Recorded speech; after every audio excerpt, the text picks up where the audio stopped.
நமஸ்காரம். உங்கள் அன்பிற்கும் அபிமானத்திற்கும் உரிய வித்யாபுத்திரன் விஆர் ராஜா குளத்தூர்லேருந்து பேசுகிறேன். இது 53வது வீடியோ இப்போ ரிலீஸ் ஆகுது. மகாபிரிவின் மகிமை. இது பார்ட் 2 இப்போ பார்க்க போகிறது. பார்ட் 1 ஆல்ரெடி பார்த்தாச்சு. இது நிறைய நூற்றுக்கணக்கான கதைகள் இருக்குது. நிறைய பேர் ரெக்வஸ்ட் சொன்னேன், பேசியிருந்து ரொம்ப நல்லா இருந்து மாமா, நீங்கள் மகாபிரிவை ஷேர் பண்ணுமோண்டு. நான் வாட்ஸ்அப்பில் நிறையா பேசியிருக்கேன். பட் இருந்தாலும் வீடியோவில் ரீச்சிங் நல்லா இருக்குது. த்ரூ அவுட் த வேர்ல்டு பார்க்குறேன். வாட்ஸ்அப்பில் அவ்வளோ பார்க்கல. இப்போ இந்த பார்ட் 2ல் நம்ம என்ன 2-3 இன்சிடென்ட் சொல்ல போகிறேன். நான் அது கவனிங்க. அதாவது திஸ் இஸ் ஆல்சோ ஹேப்பன்டு. ஒரு 30 வருஷத்துக்கு முன்னாடி நடந்திருக்கு இந்த இன்சிடெண்ட்டு. என்னுடைய இந்த ராஜராஜ கோவில் கட்டினவர் பேர் திரு நரசிம்மன் பேர். எம்ஆர்லேருந்து ரிட்டையர் ஆனவர். மாமா இல்லை, இப்போ 2012 காலமாயிட்டார். அவர் நேரவே பார்த்துருக்காரு இந்த இன்சிடெண்ட்டை. அதுக்காக நான் சொல்கிறேன். அது என்னென்னா, அவர் போயிருக்கும்போது ஒரு இன்சிடெண்ட் நடந்திருக்கு. இதில் காஞ்சிபுரத்தில் அவள்லாம் வடமா பிக்ஷாபந்தனம் ஒன்று பண்ணியிருந்தா. அதுக்காக போயிருக்கார் அவர்.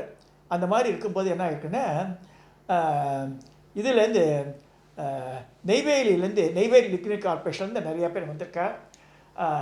அதில் அவளுக்கெல்லாம் பிரசாதம் கொடுத்து அனுப்பிச்சுட்டார். என்ன நினச்சாலும் திருப்பி அவளுக்கு அதில் ஒருத்தர் வந்திருக்கார். அவர் கூப்பிடுங்கன்றிருக்கார். நெய்வேலியில் அவளை கூப்பிடுக்குவாடான்றார் மகாபிரிவா. சரி கூப்பிட்றா. ஆமாம். அப்போ ஒரு பொண்ணு ஒரு பையன், அவள் 2 பேரும் மடத்து உள்ளே வந்திருக்கா. ஒருத்தர் சிப்பந்தி அனுப்பிச்சு அவளை கூப்பிட்டு சொல்கிறார். சின்ன 10 வயசு பையன். அந்த பையன் பொண்ணுக்கும் இன்னும் சின்ன வயசு. இந்த பசங்களை பற்றி தனியாக ஒரு பின்னாடி கதை வருது. அவளை கூப்பிட்டு இவள் யார் தெரியுதான்னு கேட்குறார். அந்த நெய்வேலி ஆஃபீஸரை. எனக்கு தெரியலம்மா, நீ தான் you are mainly responsible for them அப்படின்றாரு. அவர் பயந்து போயிடுறார். என்ன இவாள் என்ன தெரியுமா பண்ணியிருக்காள், நீ தான் இது ஃபியூ இயர்ஸ் முன்னாடி அப்பா அம்மா இங்கே இருக்கா, இங்கே கிராமத்தில் கும்பகோணம் சைடில் எங்கேயோ இருக்கா. அவள் ரொம்ப ஏழ்மையில் இருக்கா. இந்த பையன் மயிலாப்பூரில் ஹாஸ்டலில் தங்கி, அதாவது இந்த ஃப்ரீலெஸ், இந்த ஃபீஸே கட்டாமல் ஹாஸ்டல், அந்த மாதிரி நல்ல ரேங்க் ஓடுற பையன். அவன் படிச்சுட்டுருக்கா ஸ்கூலில். இந்த பொண்ணை பாம்பேயில் கொண்டு விட்டுருக்கா ஒருத்தர் ஆற்றுல வேலை செய்யறதுக்கு. சின்ன பொண்ணு அது.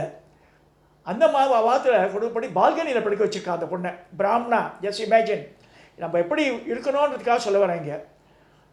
இப்போ எங்கள் ஆற்றுல ஒரு பொண்ணு 20 வருஷமாக வேலை பார்க்குறேன். என் பசங்களுக்கு புடவை வாங்குகிறோம், அவளுக்கு முதல்ல வாங்கி கொடுத்துருவோம். ஏன்னா நமக்கு சர்வீஸ் செய்கிறா. அவளுக்கு நம்ம கவனிக்கிறோம். நல்லா பாம்பேயில் அந்த குழந்தைய பட்டினி போட்டு சரியாகவும் இது பண்ணாமல், கன்சிடர் பண்ணாமல், இந்த நேரத்தில் அப்பா செத்து போட்டா, அம்மாவும் செத்து போட்டா. அந்த மெசேஜ் பாம்பேக்கு போய் அந்த குழந்தைக்கு சொல்லவே இல்லை. அவன் அப்பா அம்மா செத்து போகிறது தெரியாமல் அந்த குழந்தை இருக்குது. இங்கே இந்த பையன் 10 வயசு பையன் மெட்ராஸில் இருக்கான். அந்த பையன் அந்த பையனுக்கு ஃபோன் பண்ணி லெட்டர் போட்டு உன் தங்கையை பாம்பேயில் அழிச்சு போன்றான். இது எவ்வளோ கொடூரமானது. சரிங்க. இந்த பையன் பாம்பேக்கு அழிச்சு அந்த பொண்ணு வந்துடுத்து. பொண்ணு பையனும் சேர்ந்துட்டா. இங்கே வந்துட்டா. என்ன செய்யுன்னு தெரியல. திக்கற்ற காட்டில் நிற்கிற மாதிரி காஞ்சி மடத்துக்கு வந்துட்டா அவன், பையனும் பொண்ணும். அப்போ பரமாச்சாரியாட்ட போய் சொல்கிற மாதிரி இருக்கிறான். அவளை கூப்பிட்டு என்கொயரி பண்ணி இங்கேயே தங்கிவிடுன்னு சொல்கிற. ஒரு ரூம் கொடுத்துட்டு அங்கே சாப்பாடு இதெல்லாம் பார்த்துக்கிறார். கரெக்டாக இது 1 or 2 டேஸ்க்குள்ளே இவள் வந்துடுறா நெய்வேலியிலேருந்து. இப்போ அந்த நெய்வேலி ஆஃபீஸரை கேட்குறார், இப்போ தெரியறதா நீ கொண்டு விட்டிய அந்த பொண்ணு தான் இது, நீ நான் பண்ணல பெரியவா, ஊரில் சொன்னான்னு சொல்லிட்டு அவளை அமிச்சம். அந்த இப்போ தான் பார்க்குறேன் அந்த பொண்ணுன்ற. அதெல்லாம் இல்லை, you are the main mediator. அந்த குழந்தை எப்படி இருக்குன்னு கவனிக்க வேண்டாமே நீ அப்படின்னு இருக்க. உனக்கு எத்தனை பசங்கன்னு கேட்குறார். எனக்கு ஒரு பொண்ணு ஒரு பிள்ளைன்றார்.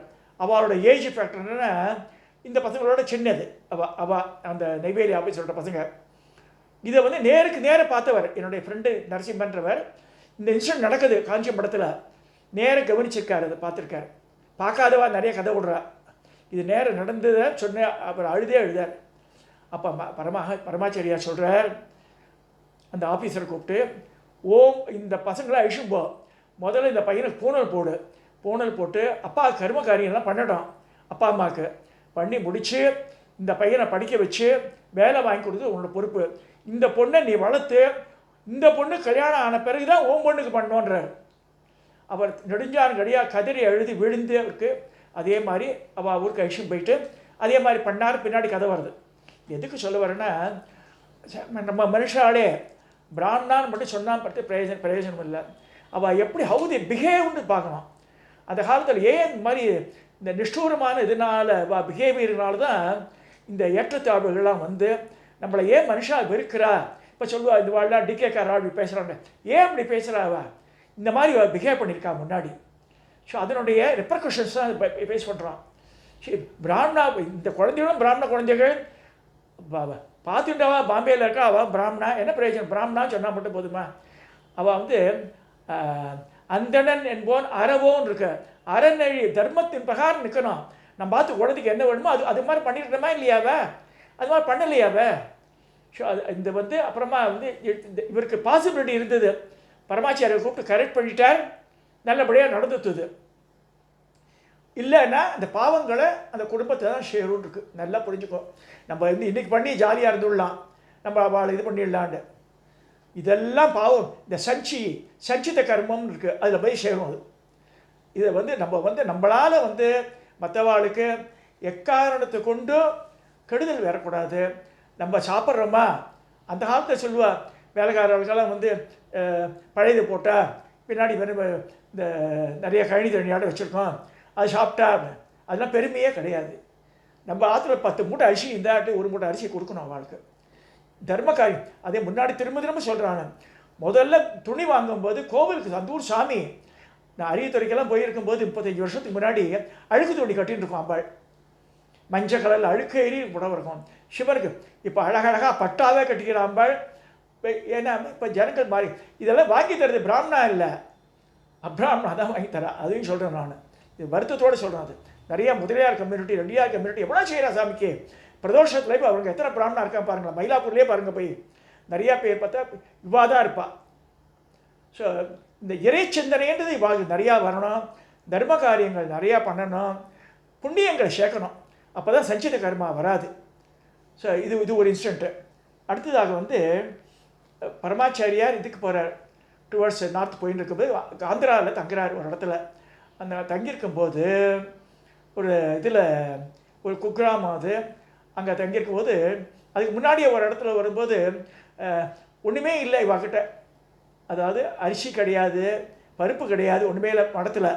அது மாதிரி போயின்னு இருக்கு. எல்லாம் காமாட்சி படி அழைப்பான்னு சொல்லிடுற பரமாச்சாரியார். இவ அப்போயே அந்த ஊரில் கேம்ப் போடுற. அப்போது சத்திரம் மாட்டிருக்கு ஊருக்கு வெளியில். அங்கே வந்து இருக்கா. என்ன படிவா நாளைக்கு காத்தால் பூஜைக்கே கிடையாது, ஒன்றுமே சாதம் கூட பிடிக்க முடியாது, சாமிக்கு நைவேத்தியத்து கூட ஒன்றும் கிடையாதுன்றார். அப்போ என்ன சொல்கிறாருன்னா, கொஞ்சம் பொறுமை அப்படின்னு சொல்லி ஜபத்தை பண்ணுறார். கொஞ்சம் நேரத்தில் 10 வண்டிகள் வந்து நிற்கிறது, மாட்டு வண்டிகள். சங்கு என்ன எட்டி பார்க்குறா. பார்த்தா அவளுக்கு குலதெய்வ வழிபாடு அந்த ஊர் கிராமத்துக்கெல்லாம். அங்கே போனால் அங்கே இருக்க பூசாரி சொல்கிறானா, சாமியாடி இங்கே பக்கத்தில் ஒரு மகான் வந்திருக்கார், அவளுக்கு பூஜைக்கு ஒன்று எனக்கு இந்த அம்மனுக்கு ஒன்று இதெல்லாம் கொண்டு அங்கே கொடுத்துருங்கோண்டு. அதாவது 1 மாதத்துக்கு உண்டான இது காய்கறி, இது அரிசி பருப்பு எல்லாம் வெல்லம் எல்லாம் வண்டியாக 10 வண்டி சாமான் வந்து இறங்கிடுத்து இங்கே சத்திரத்தில். அப்புறம் வந்து 1 ரூபா காயினா வேற கொடுத்தாலாம். நிறைய போட்டு வெள்ளி, அந்த காலத்தில் வெள்ளி அது. அதை வந்து இப்படி என்றது தெரியாமல் இந்த காரியதேசி வந்து படியில் வந்து இருந்தாராம். என்னடா அம்பாள் படி அழைப்பான்னு சொன்ன சந்தேகப்பட்டிய படி அழுத்தால போனாராம். அப்புறம் பெரியவாருக்கு நமஸ்காரம் பண்ணி, இன்னும் அவர் வந்து அவரோட கவலை என்ன, அடுத்த நாள் பூஜைக்கே ஒன்றும் இல்லைன்னு சொன்னவருக்கு பணமும் எக்கச்சக்கமாக ஒரு மூட்டையாக படியில் அளக்கிற மாதிரி ஆகிடுத்து. இது வந்து அரிசி பருப்பெல்லாம் மாதக்கணக்கில் இருக்கிற மாதிரி ஆகிடுது. இது அவருடைய தபஸ் மகிமை. அது பரமாச்சாரியோட தபஸ் மகிமை சொல்ல முடியாது. அது ஒரு இன்ஸ்டன்ட்டு. அடுத்ததாக கடைசி ஒரு இதில் வந்து கர்நாடகாவில் போய் தங்கியிருக்கும்போது நிறைய பேர் இப்போ 1 வாரம் கேம்ப் போட்டிருக்காரு கர்நாடகாவில் இந்த குக்கிராமத்தில். அது மாதிரி இருக்கும்போது என்ன ஆகுது, ஒரு பையன் வரான். ஒரு பையன் வரும்போது அந்த பையனை கூப்பிட்டு பேசுகிற, உன் பேர் என்ன, நான் பேர் சொல்கிறான். அவன் இன்னும் இங்கேயே சுற்றின்னு இருக்கியான்னு. அந்த பையன் ஒன்றும் புரியலன்னு சொல்கிறான்ட. அப்போ டக்குனு ஒரு காரியத்தை கூட்டு ஒரு பென்சில் கொண்டு சொல்கிறார். ஒரு பேப்பர் எடுத்து அவரே அட்ரஸ் எழுதுகிறார். பரமாச்சாரியா அட்ரஸ் உடனடியாக you should go to this பிளேஸ்னா கும்போணம் சைடு ஒரு கிராமம். அது அட்ரஸை வீட்டு நம்பரை போட்டு எழுதி கொடுத்து அனுப்பிச்சுடுறாரு. நாளைக்கு போய் சேரணுன்ட்டார். அந்த பையன் உள்ள பரமாச்சாரியா சொன்ன உடனே அவர் எடுத்து வளர்த்த ஒரு தாத்தா, அவர் தான் ஸ்கூல்லாம் முடித்து இந்த பையனை படிக்க வச்சு வேலையை வாங்கி கொடுத்துருக்கார். அவர் பரமாச்சாரியா சொல்லிட்டு உடனடியாக கிளம்பி சொல்லி ட்ரெயினில் ஏற்றி விட்டு நெக்ஸ்ட் டே மார்னிங் வந்து சென்ட்ரலில் இறங்கி அவன் இங்கே பஸ்ஸை பிடிச்சி இதுவும் கிட்டத்தட்ட 30-40 வருஷம் ஆகிடுது. நேராக அந்த கிராமத்துக்கு போகிறான். கும்பகோணம் பக்கத்தில் ஒரு கிராமம். அங்கே போட்டால் 10 ராத்திரி தண்ணி தெளிச்சிருக்கா அக்ரஹாரத்தில். கோலமெல்லாம் போடல. பார்த்தா உள்ளே நிறைய பித்தளை பாத்திரங்கள்லாம் தேய்ச்சி வச்சுருக்கா. நிறைய பிராமணாலாம் உட்காந்துட்டுருக்கா. கேட்டால் அந்த ஆற்றுல இந்த பையனுக்கு தவசம் பண்ணுறா. என்னென்னா அந்த ஆற்று பையன் காணாமல் போய் 12 வருஷத்துக்கு மேலே ஆகிடுது. ஸோ இந்த பையனுக்கு கிட்டத்தட்ட 18-20 வயசு ஆகியிருக்கும். 12 வருஷம் ஒரு பையன் காணாமல் போன கிடைக்கலன்னா அவன் தவசம் பண்ணால் சாஸ்திரம் சொல்கிறது. ஸோ அதுக்காக ரெடி ஆகிட்டு இருக்கா. அவள் அம்மா அழுதுகிட்டே சமைச்சிட்டு இருக்கா உள்ள. அப்பாக்காரன் கவலையோடு உட்காந்துருக்கார். சாஸ்திரிகளும் மடமடமன்று ரெடி பண்ணிட்டு இருக்கா. இந்த மாதிரி இருக்கும்போது இந்த பையன் போய் அம்மான்னு கூப்பிட்றான். பரமாச்சாரியா அட்ரஸ்க்கு போய் சொன்னார். அப்பா அம்மான்னு சொல்ல அவர் அம்மான்னு கூட்டின உடனே அந்த அம்மா கொல்லை பக்கத்துலேருந்து பாயசம் கலையிட்டு இருக்கா. அப்படியே ஓடி வரா. ஓடி வந்து கண்ணாஞ்சலி கட்டிக்கிறா. அம்மா புரிஞ்சுட்டு உடனடியாக பசுவங்க ஒன்று சேர்ந்தாமல் சேர்ந்துருத்தவங்க. அப்புறமா வந்து இது மாதிரி தவசம் பண்ணுறதுக்கு பண்ணிக்க அந்த பையனுக்கு ஆயுஷ் ஹோமம் பண்ணிட்டானி. தவசம் பண்ண சாஸ்திரிகளாக வந்து பரமாச்சாரிய கிருபையினால் நான் அந்த பையன் தவசம் பண்ணி தான் பிரச்சனை ஆகிடும் அந்த பையனுக்கு.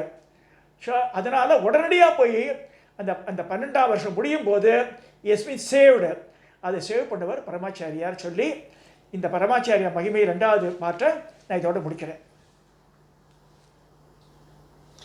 தயவுசெய்து சப்ஸ்கிரைப் பண்ணுங்க, எல்லாம் ஷேர் பண்ணுங்க, பரமாச்சாரியா பண்ணுங்க.